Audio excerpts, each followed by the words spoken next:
আমাদের পিছনেই হচ্ছে মায়ানমার এবং এটা হচ্ছে বাজারপাড়া বলে, বাজারপাড়া থেকে একটু সামনে এখানে এই জেটিটা কোস্ট গার্ডেন।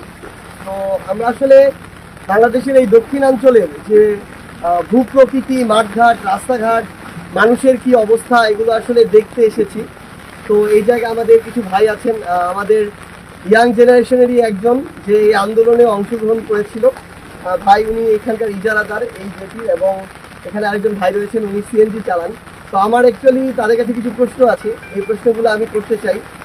প্রথম প্রশ্নটা হচ্ছে যে আপনি আমাকে দেখেছেন কিনা এর আগে, বা চিনেন কিনা? আমার নাম কি?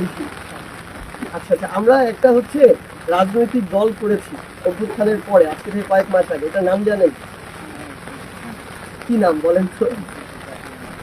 ও আচ্ছা, মানে আমরা একদম দক্ষিণ প্রান্তে এসে একজন আমাদেরকে, মানে আমাদের দলের নাম জানে, অন্তত ইয়াং জেনারেশন একজন, আমরা জানি না অনেক যাদের বয়স বা একদম ছোট্ট তারা জানে কিনা, কিন্তু আমাদের সমবয়সী যারা তারা জানে, এটা আমাদের অনেক বড় একটা প্রাপ্তির জায়গা।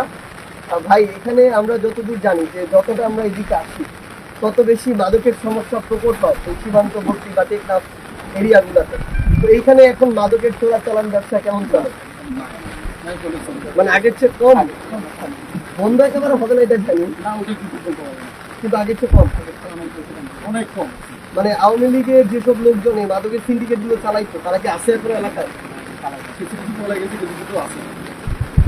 তো মানে আপনাদের কাছে একটা জিনিস কি, যে আওয়ামী লীগের ধরেন কিছু কিছু আছে, কিছু কিছু পালাইছে, যারা এরকম মাদকের সিন্ডিকেটের সাথে ছিল, আপনাদের কাছে একটা অনুরোধ, ভাই আপনি তো সিএনজি চালান নাকি, তো অনুরোধটা হইতেছে এখানে এখন মানে কেউ যেন এটা করতে না পারে। আলটিমেটলি এটা তো ভালো কিছু না, তাই না? মানে অন্য যে কোনো দলেরই হোক, কেউ যদি ধরেন যে কোনো দল, বর্তমানে যেই দলগুলো আছে তাদের নাম ভাঙা এটা করে, আপনারা আপনাদের জায়গা থেকে অন্তত এই প্রতিবাদটুকু জানাবেন যে এখানে এটা আর কি না হয় আর কি।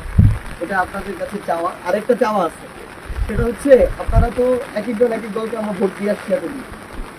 তো আমরা একটা রাজনৈতিক দল করছি, আমাদেরটাকেই যে আপনাদের ভোট দিতে হবে ব্যাপারটা এরকম না।